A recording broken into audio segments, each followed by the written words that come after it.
O amanhecer despontava sobre a vasta planície do Pantanal mato-grossense, pintando a borda leste do céu com tons suaves de rosa e laranja.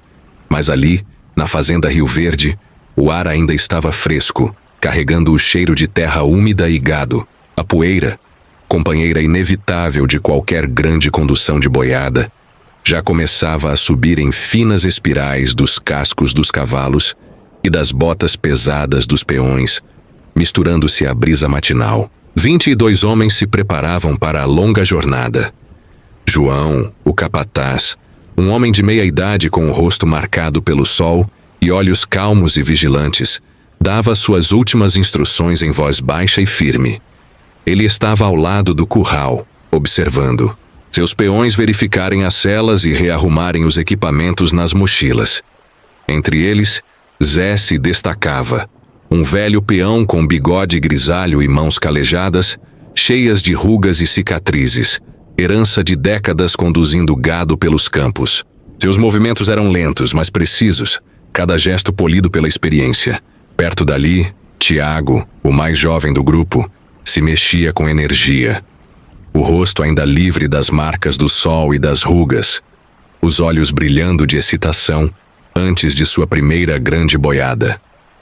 Pedro e Carlos, dois peões robustos de ombros largos, trabalhavam, em silêncio, o foco deles dizendo muito sobre a compreensão da tarefa árdua que os esperava. Eles estavam prontos para conduzir uma boiada de 3.650 cabeças de gado, Nelore, bois e vacas de corte vigorosos, com seus característicos pelos brancos e curtos, cada um pesando cerca de 550 quilos.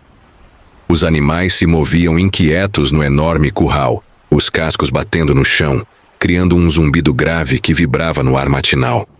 Alguns peões que ficariam na fazenda acenaram em despedida do alpendre da casa principal. Não havia lágrimas ou longas despedidas, apenas acenos contidos e votos de boa sorte. A atmosfera era prática, com um leve toque de tensão, como sempre antes de um grande empreendimento, mas sem nenhum presságio de algo fora do comum. Era um trabalho duro, porém familiar. Finalmente, João ergueu a mão e os portões do curral se abriram. A imensa massa de gado avançou lentamente para fora, formando um rio de costas brancas. Os peões tomaram suas posições. Os ponteiros cavalgaram à frente, definindo o ritmo e a direção. Ao longo dos lados, espalhados pela longa coluna, os flanqueadores mantinham a boiada unida, evitando que se espalhasse demais. Na retaguarda, engolindo poeira, vinham os rabichos, empurrando os retardatários e vigiando os bezerros e animais mais fracos. Tiago estava entre eles, designado para essa função não tão prestigiosa, mas essencial. 3 cães pantaneiros corriam ao longo da boiada, guiando as vacas com leves mordidas nos calcanhares e latidos agudos. O ar se encheu de barulho. O mugido do gado, o relincho dos cavalos, os gritos firmes dos peões, o assobio e o estalo dos chicotes, usados mais pelo som do que por impacto. Uma nuvem de poeira avermelhada subia acima da coluna em movimento, marcando seu caminho pela relva seca do Pantanal. As primeiras milhas se arrastaram lentamente sob o sol que ganhava força. A paisagem mudava aos poucos. As planícies alagadas davam lugar a coxilhas suaves cobertas de capim e arbustos esparsos. À frente, as silhuetas escuras e recortadas da Serra do Amolar já eram visíveis. O caminho ficava mais estreito e sinuoso, forçando a boiada a se estender em uma linha ainda mais longa. As primeiras dificuldades surgiram. Terrenos pedregosos, onde era preciso vigiar o gado para evitar quedas, travessias de riachos rasos, mas velozes, com a água alcançando as barrigas dos cavalos, enquanto os bezerros lutavam para não serem arrastados pela corrente. Os peões trabalhavam em harmonia, seus chamados e os movimentos dos cavalos dirigindo o fluxo dos animais, evitando pânico. Ao entardecer, após cerca de 20 quilômetros percorridos, João sinalizou a parada para a noite. Batedores enviados à frente haviam encontrado um local adequado. Uma várzea perto de um riacho sinuoso, com capim suficiente para o pasto. O trabalho não parava. Enquanto alguns peões seguravam a boiada, evitando que se espalhasse, outros desatrelavam as duas carroças. A pesada carroça-cozinha, que servia de base para as refeições, e a carroça de suprimentos, carregada com ração, ferramentas e equipamentos. Uma grande fogueira foi rapidamente montada. Os galhos secos, crepitando. O cozinheiro, um homem ranzinza chamado Zé Manco, começou a preparar o jantar. Um caldeirão de feijão com carne seca, café preto forte em uma panela manchada de fuligem e biscoitos duros de mandioca. O aroma da comida se misturava ao cheiro de fumaça e capim. A maioria dos peões desenrolava seus cobertores direto no chão, sob o céu aberto. Apenas alguns montavam pequenas barracas de lona caso chovesse. João distribuiu os turnos de vigia noturna. 3 homens por turno de 3 horas. A tarefa era simples, mas exigia atenção.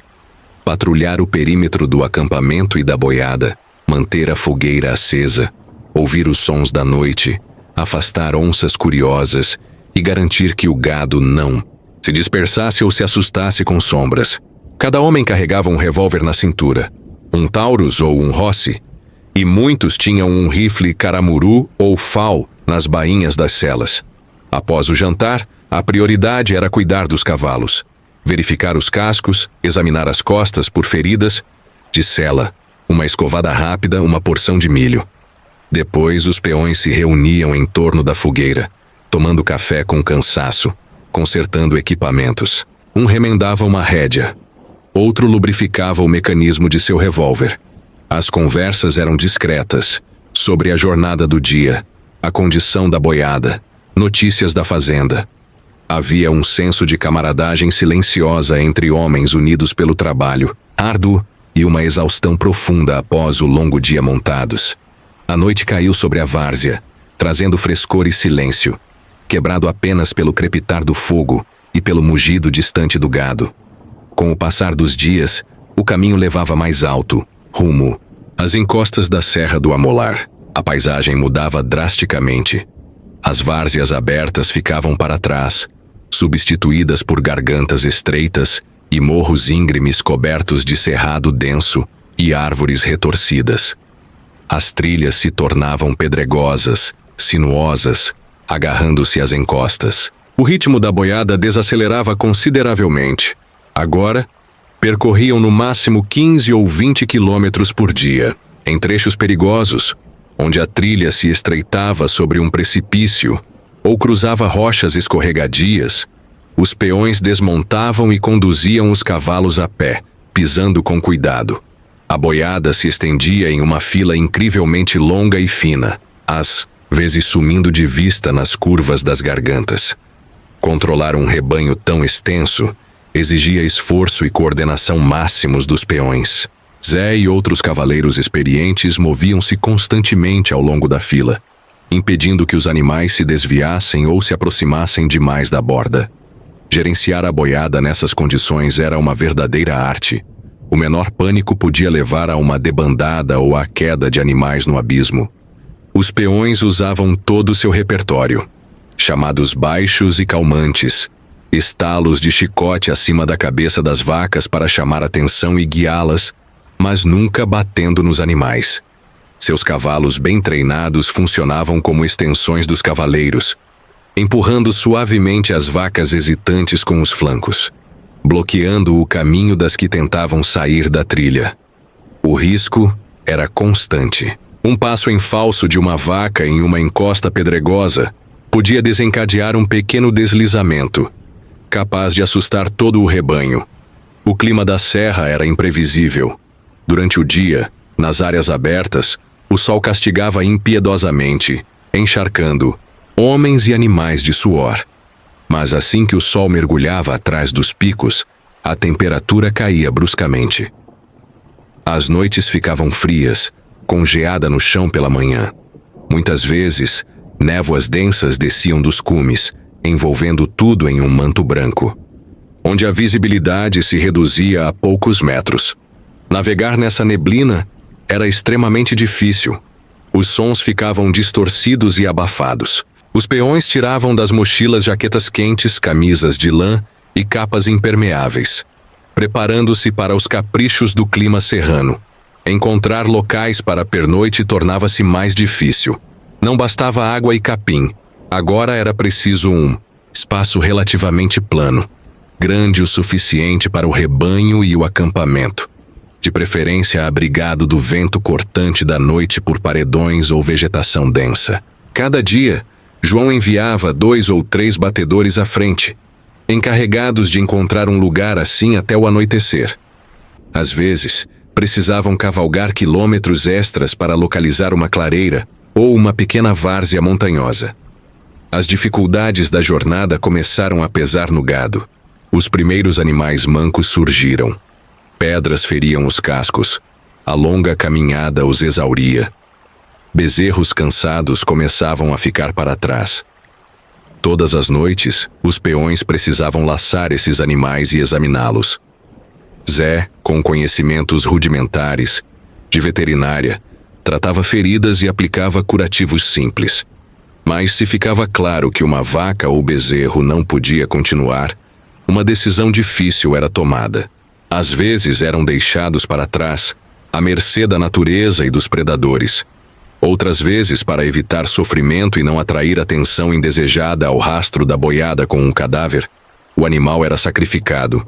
Era uma parte sombria, mas necessária, do trabalho que ninguém gostava, mas todos entendiam. As vigílias noturnas viraram rotina, mas a tensão não diminuía. A serra tinha vida própria à noite. Um silêncio absoluto dava lugar a sons súbitos. O estalo de um galho seco sob algum peso invisível. O uivo distante de um lobo-guará. O pio de uma coruja, um farfalhar no mato. Os homens de vigia cavalgavam lentamente pelo perímetro do rebanho adormecido, que se amontoava em busca de calor, suas silhuetas mal visíveis à luz fraca das estrelas ou da lua, quando atravessava as nuvens. A fogueira no centro do acampamento queimava forte, lançando sombras dançantes nas carroças e nos homens dormindo. As conversas eram sussurradas, para não perturbar o gado ou os companheiros. Às vezes usavam lanternas elétricas fracas, mas mais frequentemente confiavam em lampiões a querosene, que davam uma luz mais estável e duradoura. Ou apenas nos olhos e ouvidos aguçados. Os cavalos bufavam baixinho, mudando o peso de vez em quando. As vacas mugiam no sono. Foi durante uma dessas vigílias que o primeiro incidente estranho ocorreu, sem causar grande alarme na hora, mas lembrado depois. Tiago, patrulhando a borda da boiada perto da mata, desceu até o riacho para encher seu cantil.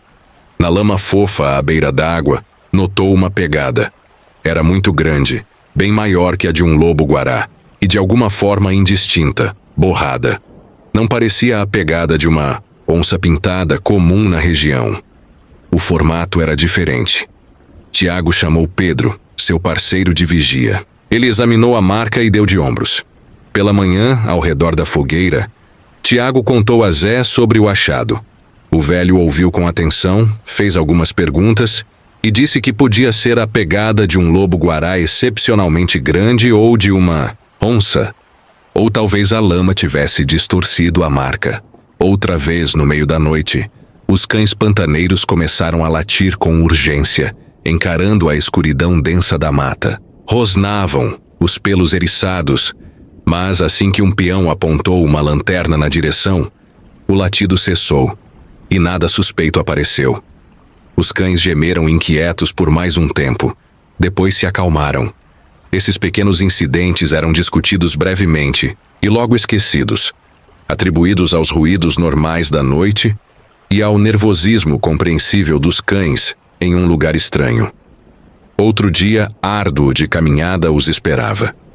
O amanhecer tingia os picos da serra quando a rotina da manhã foi quebrada. A troca de turno marcada para as 3 da madrugada não aconteceu direito. Pedro, um dos que deveriam assumir a vigia, aproximou-se de João. o rosto pálido sob a camada de poeira e suor. Ele relatou que Luiz, um dos peões de plantão desde a meia-noite, não voltou ao acampamento e não acordou a equipe de revezamento. Seu parceiro de vigia, um jovem chamado Samuel, explicou que, pouco antes do fim do turno, por volta das 2h30, ambos ouviram um barulho na borda da clareira, perto da mata, o estalo de galhos como se algo grande se movesse pelo mato. Luiz, mais experiente, mandou Samuel ficar com o gado e manter a fogueira acesa enquanto ele ia verificar. Levou seu rifle e um lampião a querosene e seguiu na direção do som. Samuel viu a luz trêmula do lampião se afastar rumo às árvores e desaparecer entre os arbustos densos. Esperou por Luiz uns 10 minutos. Depois mais 10. O barulho parou assim que Luiz se foi. Samuel chamou seu nome baixinho algumas vezes, mas não houve resposta. Não ousou deixar a boiada para procurá-lo sozinho na escuridão, pensando que Luiz podia estar apenas mais adiante no perímetro ou atrasado por algum motivo. Esperou até a troca de turno, mas Luiz nunca reapareceu. As palavras de Samuel pairaram no silêncio tenso do acampamento matinal. As conversas morreram. Todos os olhos se voltaram para João. O capataz, franzindo a testa, encarou a mata em silêncio por alguns instantes. Então deu ordens curtas. Reuniu um grupo de busca com 5 homens, ele próprio Zé, como o rastreador mais experiente, Pedro, Carlos e outro peão forte. Os outros receberam ordens de ficar no acampamento, redobrar a vigilância e manter a boiada sob controle. O gado, como se sentisse a ansiedade geral, mugia inquieto e se agrupava mais. João mandou Zé Manco fazer café quente para todos. A espera podia ser longa. O grupo de busca, armado com rifles e revólveres, partiu do ponto onde Samuel viu Luiz pela última vez. Zé liderava, estudando o chão com cuidado. O capim ali era mais alto, a terra mais macia após a neblina da noite. Quase imediatamente encontraram as pegadas de Luiz. As marcas de suas botas pesadas eram claras. Levavam direto à borda da mata. Na linha das árvores, a cena ficou alarmante. O capim estava amassado em uma pequena área. Vários galhos baixos dos arbustos estavam quebrados. Zé se ajoelhou, examinando o chão de perto. Apontou para algumas gotas escuras nas folhas largas de uma planta silvestre. Sangue não muito, apenas algumas gotas. Perto, sob um arbusto, havia um pedaço rasgado de tecido. A manga xadrez azul de uma camisa como a que Luiz usava. A poucos metros, encostado no tronco de uma árvore jovem, estava seu rifle caramuru. João pegou a arma. Estava carregada. Com a trava de segurança ativada, não fora disparada. O lampião de Luiz estava ali perto, o vidro quebrado, mas intacto.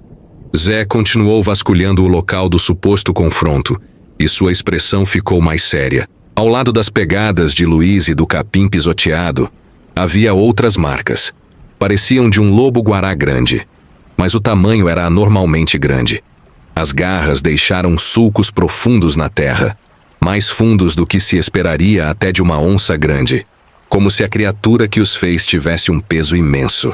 O formato da pegada também intrigou Zé, embora ele não conseguisse dizer exatamente o que o incomodava. As pegadas levavam do local da luta para a mata densa e escura.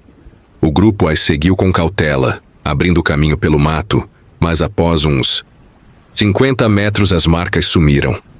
O chão ali ficava rochoso, coberto por uma camada de folhas secas, e nem os olhos experientes de Zé conseguiram identificar rastros claros. Eles vasculharam a área por mais 1 hora, chamando o nome de Luiz. Mas o único som era o silêncio, quebrado pelo sussurro do vento nas copas. Nenhum outro sinal de luta, nenhum corpo, nem mesmo outro pedaço de roupa. Luiz havia desaparecido. De volta ao acampamento, João reuniu todos os peões. Contou o que encontraram e o que não encontraram. Os rostos dos homens estavam sombrios. As especulações começaram. Lobos-guará. Mas por que Luiz, um peão experiente, Não conseguiu nem disparar o rifle que segurava. E por que tão pouco? Sangue. Um ataque de onça também parecia improvável pelas mesmas razões. Uma onça geralmente deixa mais sinais. Árvores quebradas, tufos de pelo, feridas características na vítima, se encontrada. Mas ali quase nada, exceto pegadas estranhas e enormes, e umas poucas gotas de sangue. A confusão se misturava a um medo crescente. Não era como os perigos habituais que conheciam. Algo estava errado. João, tentando manter a calma e o controle, ordenou medidas de segurança mais rígidas. As vigílias noturnas agora teriam 4 homens por vez. Fogueiras extras seriam acesas ao redor do perímetro para iluminar o máximo possível. Todos deveriam manter as armas prontas e ficar extremamente atentos. Particularmente inquietante era o comportamento dos cães pantaneiros. Durante todo o dia, eles ficavam perto dos homens, gemendo, os pelos frequentemente eriçados. Rosnavam para a mata, mas quando os peões tentavam colocá-los na trilha, os cães recuavam, encolhiam o rabo e se recusavam a entrar mais fundo na vegetação. Os animais claramente sentiam algo que os aterrorizava. O dia passou em uma atmosfera opressiva. O silêncio antes do amanhecer foi rompido por um som que gelou o sangue dos peões adormecidos. O relincho selvagem e aterrorizado de um cavalo, cortado por um gorgolejo sufocado. Quase ao mesmo tempo, um grito humano curto e agudo ecoou, silenciado, instantaneamente. O acampamento explodiu em atividade. Os peões saltaram dos cobertores e barracas, agarrando armas, os olhos vasculhando o meio-luz em pânico. Os homens já de vigia corriam na direção dos sons, do outro lado da clareira, onde os cavalos não usados para o pasto noturno estavam amarrados. Os primeiros raios de sol mal filtravam pela copa densa, tingindo as névoas do chão em tons de cinza e rosa. Nesse luz fantasmagórica, uma cena horrível se revelou. Um dos cavalos, pertencente a Carlos, jazia de lado em uma poça de sangue escuro que engrossava rapidamente. Sua garganta fora rasgada por uma única mordida monstruosa, e os flancos e pescoço estavam cortados por feridas profundas e irregulares, como se feitas por garras enormes. Os olhos do cavalo morto estavam arregalados, cheios de terror congelado. Carlos, que deveria estar perto de seu cavalo durante o turno, não. Estava em lugar nenhum.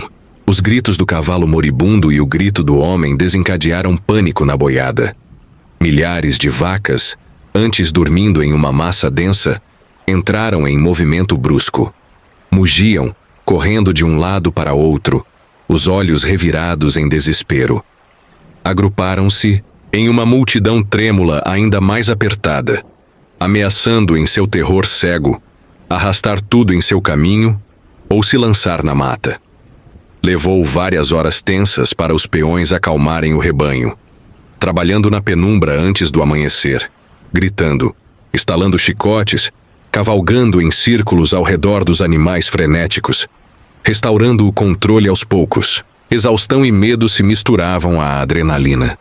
Pensamentos sobre o desaparecido Carlos os corroíam constantemente, mas lidar com a boiada exigia toda a atenção. Quando o sol subiu mais alto, iluminando a cena da tragédia, João e Zé puderam examinar o local de perto. O chão ao redor do cavalo morto estava encharcado de sangue. Zé encontrou novamente as mesmas pegadas de perto do desaparecimento de Luiz. Marcas enormes e profundas com garras claras, diferentes de qualquer lobo-guará ou onça. Elas saíam da mata até o cavalo e voltavam para a mata. Mas quase não havia pegadas de Carlos. Nenhum sinal de luta, nenhuma marca de arrasto. Apenas algumas gotas de sangue, que não eram do cavalo. Na grama a poucos metros do corpo, e seu chapéu de palha velho jogado sob um arbusto. A cena era ainda mais estranha e assustadora que com Luiz. Teria uma criatura desconhecida matado um cavalo forte com incrível ferocidade, mas de alguma forma ignorado o homem ali perto, ou o teria levado tão rápido e silenciosamente que ele nem teve tempo de resistir. Naquele momento, Tiago, o mais jovem, aproximou-se de João, Seu rosto estava pálido, a voz trêmula. Ele estava de vigia no lado oposto do acampamento, perto da boiada. Jurou que pouco antes do cavalo gritar, quando o céu começava a clarear, viu algo na borda da mata. Uma silhueta escura e enorme entre as árvores. Era bem mais alta que um homem, pelo menos 2 metros, e estava de pé sobre 2 pernas. Tiago pensou primeiro que fosse uma onça em pé nas patas traseiras, mas a figura era esguia demais para uma onça e não se movia como uma. A silhueta oscilou e então, quase sem barulho, com uma velocidade antinatural, deslizou para o fundo da mata, sumindo antes que ele pudesse reagir ou chamar ajuda. Nem todos acreditaram na história de Tiago. Alguns, especialmente os peões mais velhos, descartaram como truques das sombras na luz antes do amanhecer, medo e imaginação solta após o sumiço de Luiz. Quem sabe o que se pode imaginar sob tanto estresse? João, sentindo o controle escapar, tentou oferecer uma explicação racional. Sugeriu que podiam ter encontrado uma onça pintada gigantesca, talvez velha, doente, raivosa ou apenas excepcionalmente agressiva. Isso explicaria as pegadas enormes e a força incrível para matar um cavalo com uma mordida. Mas essa teoria não explicava o comportamento estranho. Por que o predador não começou a comer sua presa? Por que tão poucos sinais de luta humana? Por que os corpos sumiam? E principalmente como explicar a silhueta bípede que Tiago dizia ter visto? A incerteza atingia as palavras de João, e os peões sentiram isso. O medo tornou-se palpável, pairando no ar como uma nuvem espessa e sufocante. Esses homens eram endurecidos pelos perigos das planícies e serras. Enfrentavam predadores, clima, rigoroso, acidentes. Mas isso era diferente. O silêncio dos ataques, a velocidade e força incríveis da criatura, sua seletividade, matar um cavalo, mas fazer um homem desaparecer, a ausência total dos corpos das vítimas. Nada disso se encaixava em sua visão de mundo, em sua vasta experiência de sobrevivência no interior. Discussões discretas começaram. Alguns sugeriram abandonar a boiada e voltar imediatamente para a civilização, para a segurança. Outros argumentaram que o caminho de volta era tão perigoso quanto o de ida. João, apontando que os pastos de verão estavam a poucos dias de viagem e que estariam mais seguros em terreno aberto, insistiu em continuar a condução, mas sua autoridade já estava abalada. O comportamento dos animais também mudou drasticamente. As vacas quase pararam de pastar, mesmo em bom capim, ficando sempre em grupo apertado, estremecendo e se assustando com qualquer barulho ou movimento vindo da mata. Seus mugidos tornaram-se ansiosos, lamentosos. Os cavalos também estavam nervosos, bufando, revirando os olhos para as árvores, recusando-se a se aproximar da borda da mata mesmo por capim suculento. O trabalho de conduzir a boiada virou um tormento. A noite seguinte trouxe um horror que superou todos os medos anteriores. A lua, quase cheia, banhava a clareira em uma luz prateada e sinistra, criando sombras nítidas e tornando a escuridão, sob as árvores, ainda mais densa e impenetrável. As precauções reforçadas, 4 homens de vigia, fogueiras extras ao redor do perímetro, mostraram-se inúteis. O ataque veio súbito e, ao que parece, coordenado. Quase simultaneamente, de 2 pontos diferentes do perímetro, gritos de terror ecoaram, pontuados por tiros frenéticos e esparsos de rifles e revólveres. O caos engolfou o acampamento instantaneamente. Os peões restantes pularam dos cobertores pegando armas, tentando entender de onde vinha a ameaça, para onde atirar. A boiada enlouqueceu de medo outra vez, disparando pela clareira, ameaçando pisotear tudo em seu caminho. Entre o mugido das vacas e os disparos, gritos curtos e agonizantes de homens eram ouvidos. Depois, quando o silêncio caiu e mãos trêmulas mal seguravam as armas, Pedro, um dos que estavam de vigia e milagrosamente sobreviveu, conseguiu relatar o que aconteceu. Falava gaguejando. o rosto contorcido de terror, os olhos saltando como se esperasse outro ataque das sombras.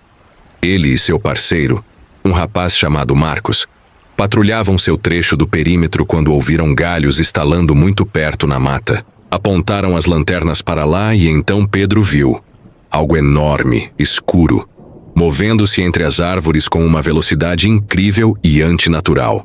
Era mais alto que um homem, de pé sobre duas pernas, mas movia-se curvado, com uma agilidade animalesca e graça predatória. No feixe da lanterna, por um instante, 2 olhos brilharam, ardendo com um brilho amarelo avermelhado aterrorizante. Pedro ergueu o rifle e atirou, depois novamente quase a queima-roupa. Achou que os tiros acertaram, mas a criatura nem se abalou. Soltou um rosnado gutural baixo que gelou seu sangue. Ou talvez tenha sido totalmente silenciosa. Pedro não. Tinha mais certeza, a memória embaralhada pelo choque. No momento seguinte, a criatura avançou. Agarrou Marcos, que também tentava disparar seu revólver, e o arrastou para a escuridão da mata com a facilidade de pegar uma boneca de pano. Tudo aconteceu em segundos. Pedro conseguiu atirar mais, uma vez nas costas da criatura que recuava, mas ela nem se virou. A manhã revelou o custo horrível do massacre da noite. Mais 3 peões estavam desaparecidos. Marcos arrastado diante dos olhos de Pedro e outros 2 que estavam de vigia no lado oposto do acampamento. O destino deles era desconhecido, mas os gritos e tiros daquele lado não deixavam dúvidas de que um ataque ocorrera ali também. A inspeção dos locais trouxe evidências ainda mais horripilantes. Havia grandes poças de sangue no chão, pedaços de roupa rasgada.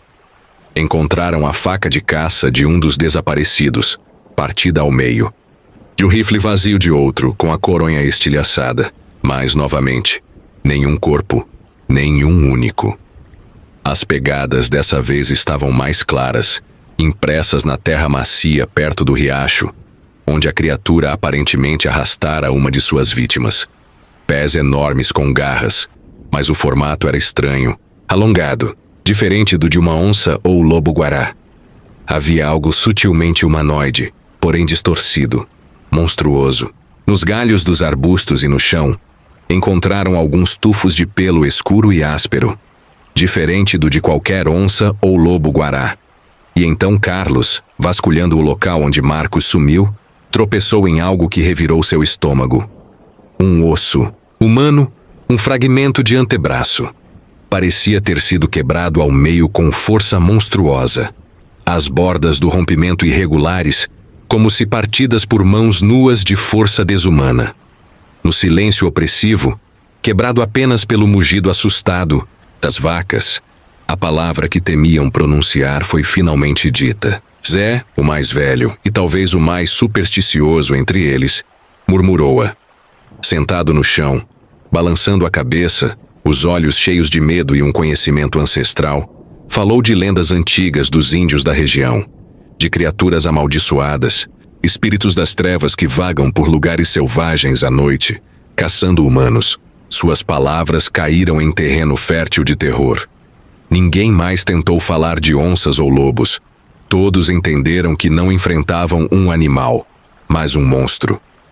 Essa percepção causou um colapso psicológico. O pânico beirava a loucura. Um dos peões mais jovens chorava em silêncio, o rosto enterrado nos joelhos. Outro, agarrando um terço que usava no pescoço, murmurava orações. Vários homens apenas sentavam, encarando o vazio, catatônicos. A disciplina, tão crucial para a sobrevivência em equipe, desmoronou. João tentou reunir os homens, falar da necessidade de ficarem juntos, mas suas palavras se afogaram no luto e medo compartilhados. Sua autoridade, antes inquestionável, agora não significava nada diante do horror sobrenatural. Pensamentos sobre a boiada, o objetivo da condução, o trabalho, tudo perdeu relevância. Agora era só sobre sobrevivência. E como se para piorar tudo, um dos 2 geradores a gasolina que alimentava algumas lâmpadas e o rádio de curto alcance engasgou e morreu de vez.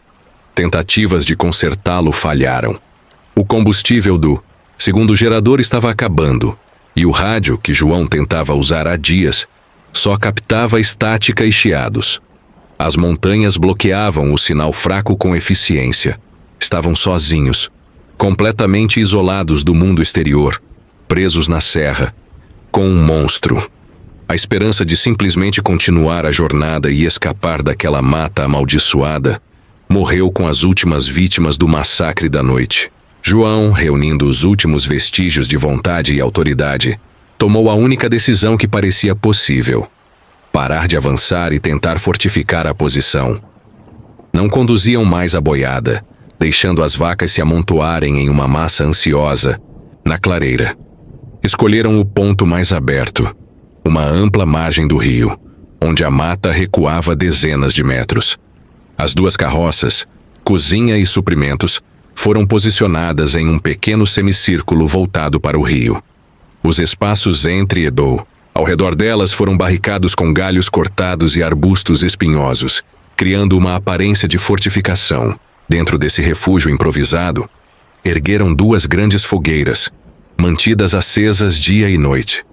Todas as armas restantes foram carregadas e mantidas à mão. Os sobreviventes, agora menos de 15, sabiam que aquilo não era uma fortaleza, mas sim uma armadilha. Ainda assim, oferecia pelo menos a ilusão de segurança. A vida virou uma vigília contínua. Dormir era um luxo. Cochilavam em turnos, sem tirar a roupa, as armas sempre por perto. A tensão constante desgastava os nervos. Cada farfalhar na mata, cada estalo de galho, cada grito de pássaro noturno fazia os homens saltarem e agarrarem os rifles. Os olhos ardiam pela fumaça das fogueiras e pela falta de sono. Começaram a ver sombras onde não havia nada, imaginando movimentos na borda entre luz e escuridão. A paranoia rastejava lentamente pelo acampamento. Sentiam a presença dela. O monstro não tinha ido embora. Estava ali, na escuridão ao redor, observando. Às vezes, olhando para o breu além da luz do fogo, alguém captava o brilho momentâneo de dois olhos refletindo as chamas. Às vezes, sons estranhos chegavam. O estalo surdo de galhos pesados quebrando sob um peso imenso em algum lugar na mata. Um rosnado baixo e vibrante que arrepiava os pelos, ou algo inexplicável. Um sussurro, suave no vento, como vozes humanas distorcidas, mas impossível distinguir as palavras. A criatura não atacava o acampamento fortificado diretamente. Parecia estar esperando, brincando com eles, saboreando seu medo, apertando o cerco aos poucos. Os recursos diminuíam rapidamente. A comida, calculada para 22 homens por um número fixo de dias, agora parecia escassa para um cerco prolongado. A munição era pouca após os tiros em pânico das noites anteriores. O combustível do único gerador funcionando, que alimentava algumas lâmpadas fracas, e o rádio, estava quase no fim. Os cavalos, amarrados dentro do perímetro, estavam exaustos pelo medo constante. Mal comiam a ração escassa e moviam as orelhas sem parar, encarando a mata com apreensão. A boiada, deixada sem supervisão fora do forte improvisado, começou a se dispersar. Pela manhã, os peões encontravam sinais das caçadas noturnas do monstro, carcaças mutiladas de vacas, aqui e ali nas bordas da clareira. Parecia que a criatura as matava menos por sustento e mais por esporte. Ou talvez para lembrar os homens de seu poder e de sua impotência. Medo e desespero começaram a fragmentar os últimos resquícios de unidade no grupo. Conflitos surgiam. Alguns, como o jovem Tiago, propunham abandonar tudo imediatamente. Carroças, cavalos restantes, equipamentos, e fugir espalhados, enquanto o segundo gerador ainda tinha combustível. 2 peões, um com algum conhecimento técnico, tentaram consertar o rádio principal, esperando que o problema fosse no aparelho, não no sinal. Ao mesmo tempo, João e Zé decidiram escalar o pico rochoso mais alto visível, a poucos quilômetros do acampamento, para tentar captar um sinal com o rádio portátil de lá. Essa expedição terminou em tragédia. O grupo que subiu foi emboscado. Apenas João voltou, ferido no ombro por uma pedra. os olhos selvagens. Zé, o velho peão experiente, estava morto. João gaguejou que a criatura os esperava lá em cima, entre as rochas, que ela se movia com velocidade incrível, e que Zé caíra em um abismo tentando distraí-la. A tentativa de consertar o rádio no acampamento também falhou. O gerador morreu de vez, mergulhando o grupo em uma dependência ainda maior das fogueiras. A percepção de que ficar passivamente no acampamento era equivalente a uma morte lenta por fome, quando a comida acabasse, por loucura nascida do medo, ou pelo próximo ataque inevitável do monstro, forçou os peões restantes a reconsiderarem suas táticas. Ficar esperando o fim não estava em sua natureza. Pedro, com a determinação crescendo enquanto a esperança minguava, apresentou uma proposta desesperada. Acreditava que a única chance era tentar caçar a criatura durante o dia, quando ela poderia estar menos ativa ou vulnerável, e preparar uma emboscada, atacar primeiro, usar o elemento surpresa.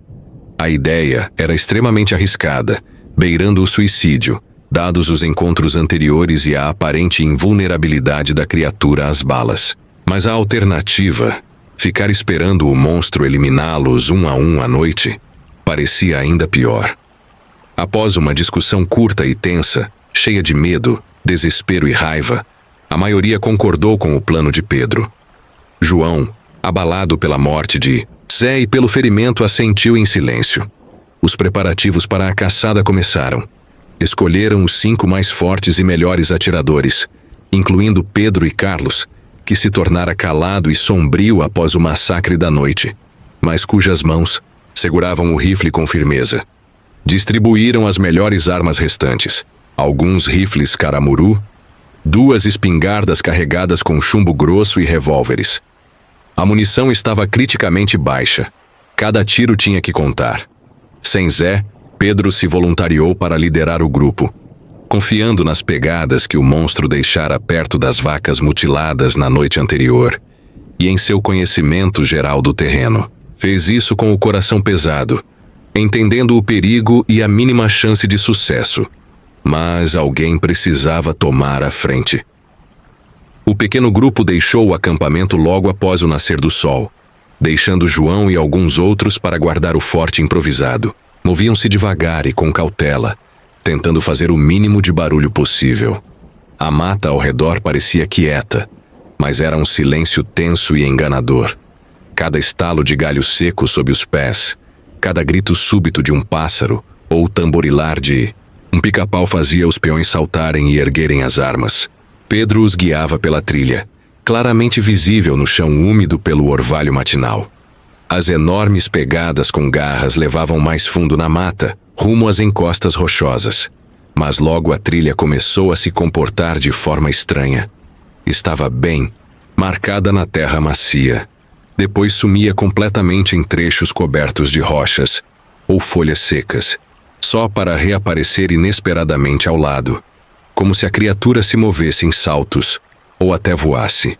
Às vezes a trilha terminava abruptamente na base de um paredão que nem homem nem fera poderiam escalar. Ao meio-dia, os peões começaram a perceber que não estavam caçando o monstro. Ele estava brincando com eles, levando-os em círculos, observando cada movimento. Encontraram sinais frescos de sua presença. Uma árvore grande com galhos grossos recém-quebrados a 3 metros de altura. Novas pegadas gigantes cruzando seu próprio caminho. Às vezes, achavam ter visto um movimento rápido no mato denso à frente ou ao lado, mas a criatura permanecia invisível. A sensação de serem vigiados por trás de cada árvore, de cada sombra, tornou-se insuportável, pesando em suas mentes. Decidindo arriscar, Pedro escolheu um lugar para uma emboscada. Uma ravina estreita com arbustos grossos nas encostas, que, pelas pegadas, o monstro havia atravessado recentemente. Espalharam-se, escondendo-se atrás de rochas e troncos, armas prontas.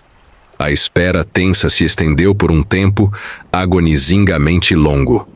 O silêncio da mata os pressionava, mas o monstro não apareceu. Ou ele sentiu a armadilha e a contornou, ou estava preparando sua própria surpresa. E preparou. Quando os peões, percebendo a inutilidade da espera, estavam prestes a sair da ravina, uma cascata de pedras desceu de uma das encostas. Não era um deslizamento aleatório. As pedras caíam, exatamente onde a maioria do grupo se abrigara. Gritos de dor e pânico explodiram. Um peão foi soterrado pelas rochas, outro ferido na perna, enquanto os outros tentavam ajudar os feridos e entender o que acontecia. Então, o monstro atacou. Não veio da direção esperada, mas saltou da encosta quase vertical acima, aterrissando entre eles com incrível agilidade. Seguiu-se um confronto breve, furioso e caótico. Clarões dos canos iluminaram a enorme figura escura correndo por entre poeira e sombras. Os rosnados do monstro se misturavam aos gritos dos homens e ao rugido dos disparos. Os peões atiraram quase a queima-roupa, mas as balas pareciam não causar dano visível, apenas enfurecendo a criatura ainda mais. Ela se movia com velocidade desumana, suas mãos com garras rasgando o ar e a carne. Carlos, o mais próximo, foi esmagado por um único golpe de uma pata gigantesca e jogado contra a parede da ravina. Outro peão foi agarrado e arrastado para os arbustos antes que alguém pudesse reagir. A caçada virou um desastre total. Pedro, vendo a inutilidade da resistência, gritou a ordem de retirada. Os 3 sobreviventes, Pedro, Tiago e o peão ferido na perna pelas pedras, fugiram, em pânico de volta ao acampamento, abandonando o homem preso sob as rochas, e sem ousar olhar para trás para o destino de Carlos e do outro arrastado. Correram às cegas, movidos pelo terror. Achavam ouvir os passos pesados e rosnados do monstro atrás, mas ele não os perseguiu de perto.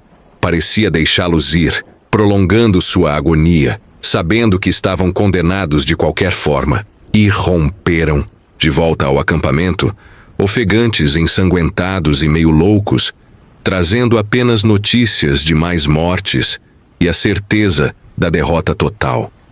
O desespero caiu sobre o acampamento como um sudário espesso e sufocante. Após a caçada fracassada e a morte de mais vários companheiros, incluindo Carlos e provavelmente o homem sob as pedras, restavam não mais que 7 ou 8 homens vivos: João, Pedro, Tiago e um punhado de outros. Seus rostos eram agora máscaras, cinzentas de exaustão e medo. A munição estava reduzida a literalmente algumas balas por rifle, um punhado para os revólveres. Havia comida para talvez mais 2 dias de rações magras. O único gerador já morrera há tempos, e agora as noites eram iluminadas apenas pelo brilho de 2 fogueiras, que precisavam ser constantemente alimentadas, conservando a lenha. As chamas lançavam sombras trêmulas nas carroças e nos homens encolhidos perto do fogo, criando uma ilusão de santuário, mas todos sabiam o quão frágil ela era. O monstro, como se sentisse a fraqueza e o desespero deles, ficava mais ousado.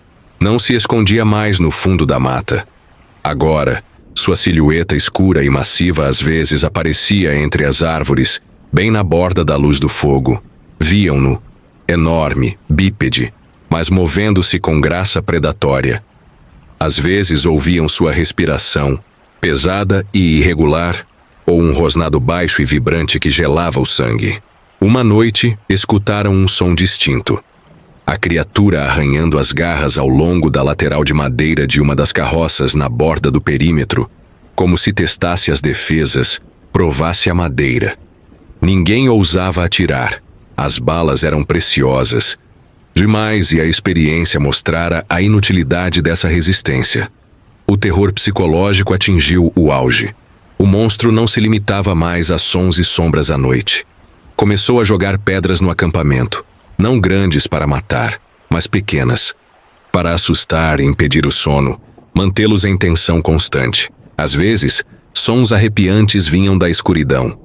O mugido triste de uma vaca ferida ou, de repente, a voz distorcida, mas reconhecível, de um dos companheiros mortos, chamando um nome.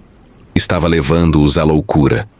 A paranoia atingiu o limite. Os homens começaram a se olhar com desconfiança, vendo ameaças em cada movimento súbito de um companheiro. Os nervos estavam no limite, prontos a romper a qualquer instante. João, reunindo suas últimas reservas de força, propôs um plano final desesperado. Ficar ali mais tempo significava morte certa. Ao amanhecer, abandonariam tudo: carroças, equipamentos, qualquer coisa que os atrasasse. Os cavalos restantes seriam soltos. Estavam enlouquecidos de medo e inúteis de qualquer forma. O plano era simples e insano: tentar romper até o rio que corria a menos de 1 quilômetro da clareira. Se chegassem à água, poderiam tentar construir uma jangada rústica com troncos e descer o rio. Era uma chance, por menor que fosse. O rio saía das montanhas para as planícies e, cedo ou tarde, tinha que levá-los a algum lugar habitado.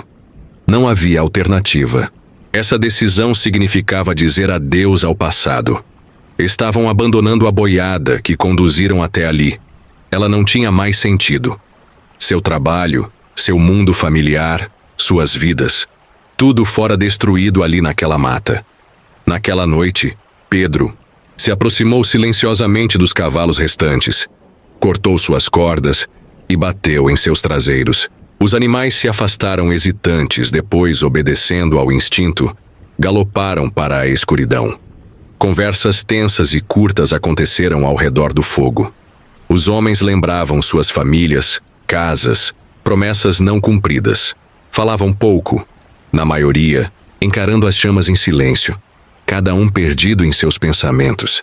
A noite antes da tentativa decisiva de fuga foi particularmente dura. A atmosfera tornou-se sufocante, opressiva.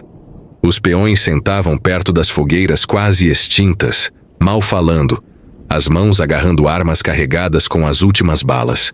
A mata ao redor caiu em um silêncio antinatural. Os sons normais da noite, estalos de galhos farfalhares até o uivo distante de lobos-guará, sumiram. E mais aterrorizante, o monstro ficou quieto.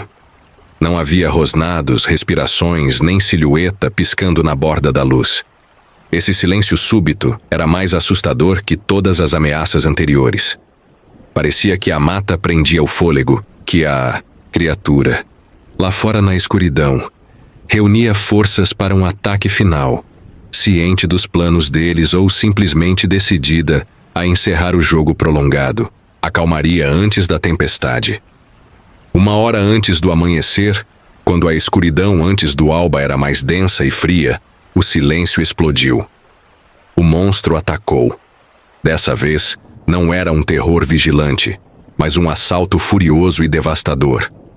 Uma figura, escura e enorme, irrompeu no acampamento, saltando sobre a barricada improvisada com uma facilidade inesperada para algo tão massivo. Simultaneamente, gritos e sons de luta eclodiram do outro lado do acampamento. O ataque era coordenado novamente, ou talvez houvesse mais de uma criatura. O caos engolfou os restos do acampamento. Os últimos tiros desesperados ecoaram, mas eram inúteis na escuridão e confusão. A carroça mais próxima da brecha foi tombada com um estrondo ensurdecedor. Brasas da fogueira se espalharam, arrancando cenas de pesadelo da penumbra. Garras, reluzindo, gritos agonizantes, corpos caindo. O plano de escapar para o rio ruiu nos primeiros segundos do ataque. Uma retirada organizada tornou-se impossível. Os que ainda estavam de pé espalharam-se instintivamente, correndo por suas vidas. O foco se volta para Pedro. Ele viu João cair, atingido por um golpe monstruoso. Viu Tiago tropeçar e desaparecer sob a sombra que o engoliu. Movido por pura adrenalina e terror, Pedro correu do acampamento, não para o rio, mas simplesmente para a escuridão salvadora da mata. Uma corrida frenética pela sobrevivência começou. Pedro corria às cegas pelo mato denso, tropeçando em raízes, arranhando o rosto e as mãos em galhos espinhosos. A mata, até recentemente uma prisão, agora era seu único abrigo. Ouvia sons de perseguição atrás, passos pesados, galhos quebrando, um rosnado baixo. Ouvia os gritos de outros peões, ora à esquerda, ora à direita, interrompidos abruptamente, um a um. As vozes de seus companheiros silenciavam na escuridão. Ele corria sem olhar para trás, sabendo que qualquer hesitação custaria sua vida. Seus pulmões ardiam, as pernas fraquejavam de cansaço, mas o medo o impulsionava. De repente, irrompendo em uma pequena clareira iluminada pelos primeiros raios do amanhecer que filtravam pela copa, ele ficou cara a cara com ela. O monstro estava lá, bloqueando seu caminho como se o esperasse. Pedro congelou, paralisado pelo terror. Agora, à luz do dia, podia vê-lo mais claramente, e a visão era ainda mais aterradora que seus pesadelos. A criatura era imensa, pelo menos 2,5 metros de altura. O corpo musculoso coberto por um pelo escuro, quase preto. Estava de pé sobre duas pernas, mas suas proporções eram erradas, monstruosas. Braços longos terminando em garras curvas enormes, pendiam quase até os joelhos. A cabeça era desproporcionalmente grande, com uma boca alongada cheia de presas, pingando saliva. Seus olhos ardiam com um brilho vermelho opaco e maligno. Um leve cheiro nauseante de carne podre e terra úmida emanava dela.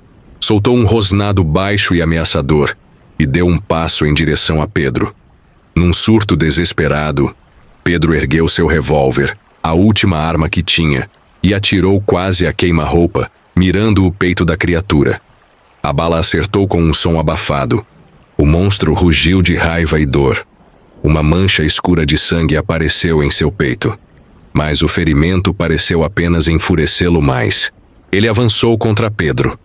Pedro desviou no último segundo, as garras da criatura cortando o ar onde ele estivera. Atirou novamente, mas errou. A arma estava vazia. Jogando o revólver inútil de lado, Pedro correu outra vez, zigue-zagueando entre as árvores. Ouvia o rugido da fera ferida atrás dele. Corria com suas últimas forças, indiferente à dor dos cortes e hematomas. Sua mente começava a turvar. Manchas dançavam diante dos olhos. A mata parecia um labirinto verde infinito, ansioso para engoli-lo. Caiu, batendo o joelho forte numa pedra, mas levantou-se instantaneamente, movido pelo terror animal. Tinha que correr, correr para a luz, para o espaço aberto. E então, as árvores se abriram. Pedro tropeçou para fora da mata densa, caindo na margem do rio. O mesmo rio que não conseguiram alcançar. Largo, veloz, brilhando ao sol da manhã, ele desabou sobre os seixos à beira d'água, ofegante, incapaz de dar mais um passo. Olhou para trás, esperando ver o monstro perseguidor na borda da mata. Mas ele não estava lá. A sombra da floresta jazia a poucos metros, escura e ameaçadora. Mas a criatura hesitava em sair para o espaço aberto iluminado pelo sol. Pedro não ouvia seu rosnado, mas sentia sua presença ali, no mato denso. Sentia seu olhar invisível, cheio de ódio sobre ele. Deitado na margem, tremendo incontrolavelmente, ouvia o correr do rio e o pulsar frenético de seu próprio coração. Estava vivo, sozinho. Perdeu a consciência. Pedro não foi encontrado por 2 dias. Um par de ribeirinhos verificando uma seção remota rio abaixo o descobriu. Estava inconsciente na margem, a vários quilômetros de onde emergira da mata. Estava em péssimo estado, desidratado, exausto, ardendo em febre. Suas roupas eram farrapos, o corpo coberto de hematomas, arranhões e cortes profundos. O ombro e a perna tinham marcas de mordida, as bordas inflamadas e estranhamente escuras, que cicatrizaram mal mesmo depois. Estava em choque profundo, sem responder a vozes, apenas tremendo e ocasionalmente murmurando incoerentemente por lábios secos e rachados. Os ribeirinhos o levaram ao hospital mais próximo, numa cidadezinha aos pés da serra. Nos primeiros dias, Pedro permaneceu em silêncio, encarando o teto com olhos vazios e sem vida, ou estremecendo a qualquer barulho súbito ou toque. Os médicos diagnosticaram exaustão extrema, desidratação e choque severo. Quando se recuperou o suficiente para falar, foi chamado ao destacamento da polícia local. O que contou soava como delírios de um louco, entrecortado, pulando de um ponto a outro. Falou de um monstro alto, coberto de pelo escuro, com olhos vermelhos brilhantes e garras enormes. Descreveu sua força e velocidade desumanas, sua resistência incrível. Relatou como ele os caçara à noite, matando seus companheiros um a um, arrastando os corpos para a mata. Dizia monstro repetidamente, o terror cru em sua voz. O delegado, um homem mais velho de rosto cansado, ouviu pacientemente, mas com ceticismo evidente. Já vira muitas coisas estranhas em seus anos de serviço na região, mas a história de Pedro ia além de tudo. A versão oficial dos eventos, que começou a se formar quase imediatamente, era bem mais mundane. Provavelmente o grupo de peões sofrera um ataque de um bando de lobos-guará excepcionalmente grande e agressivo, ou de uma onça desgarrada. As condições duras da travessia serrana, talvez a falta de comida ou água, levaram os homens a se perderem e enfraquecerem. Conflitos dentro do grupo, possivelmente levando à violência, não podiam ser descartados. E os horrores que Pedro descrevia eram alucinações causadas por febre, exaustão e estresse extremo. Os médicos do hospital corroboraram essa versão, diagnosticando Pedro com transtorno de estresse pós-traumático agudo, com sintomas psicóticos.